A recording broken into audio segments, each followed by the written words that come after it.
I'm Laura Bennett, 42, a single mother and freelance graphic designer living in Boise, Idaho. For 7 years, I rented a modest two-bedroom apartment in a quiet complex near the Boise River. It was home for me and my son, Ethan, 14, a place where we'd rebuilt our lives after my divorce. My landlord, Victor Ramsey, owned half the rental properties in our neighborhood. He had a reputation for charm with new tenants and ruthlessness with anyone who crossed him. Last week, he crossed me. It started 6 months ago when my rent jumped 20% overnight. Victor sent a letter citing property upgrades as the reason. I walked every inch of that tired complex, peeling paint, leaky faucets, no upgrades in sight.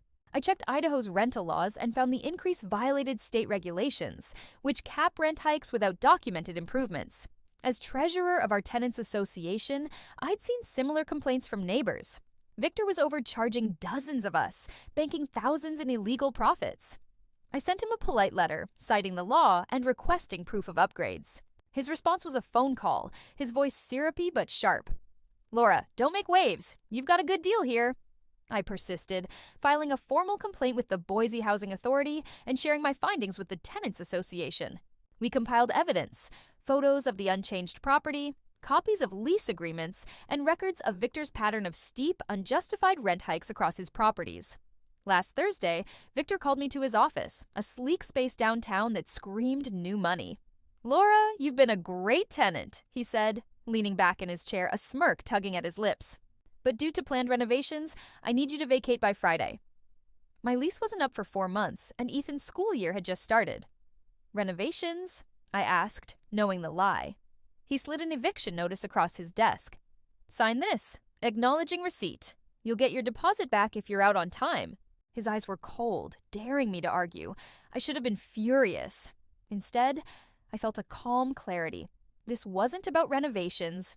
It was retaliation for my complaint. "Thank you for your time, Victor," I said, taking the notice without signing. His smirk faltered, expecting resistance. I left, drove home, and hugged Ethan, who was doing homework at our kitchen table. "We're okay," I told him, though my mind was racing. That evening, after Ethan was asleep, I opened my laptop. For months, I'd been quietly researching Victor's business dealings.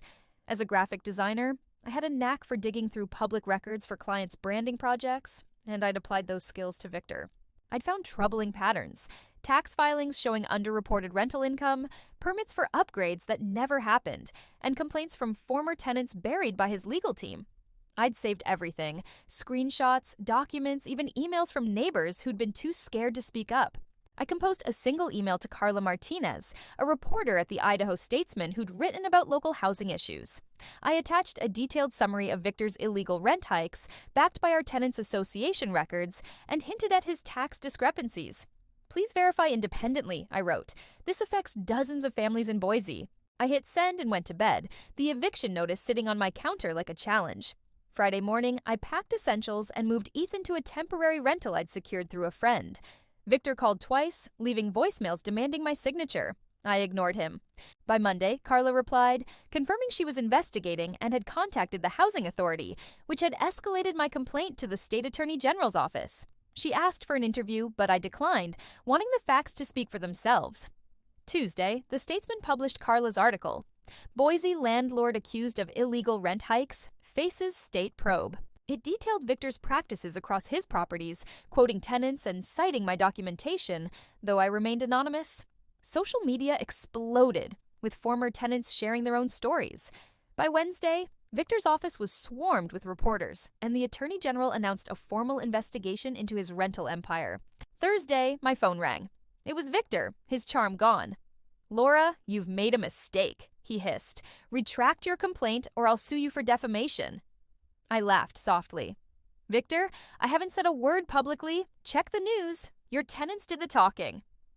I hung up, feeling a quiet thrill. He thought he'd silenced me with an eviction notice, but he'd underestimated my resolve. A week later, the Attorney General froze Victor's ability to raise rents or evict tenants pending the investigation. My eviction notice was deemed retaliatory and voided, and I returned to my apartment with Ethan. The Tenants Association, emboldened, filed a class action lawsuit against Victor, using my documentation as its backbone. I learned from Carla that the IRS was now reviewing Victor's tax filings. thanks to a tip from her article.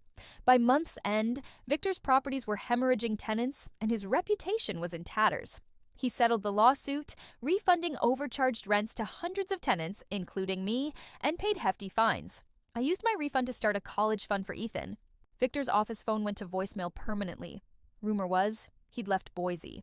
As I sat with Ethan by the Boise River, watching him sketch the sunset, I felt no glee, only relief. I hadn't sought revenge for its own sake. I'd fought for what was right.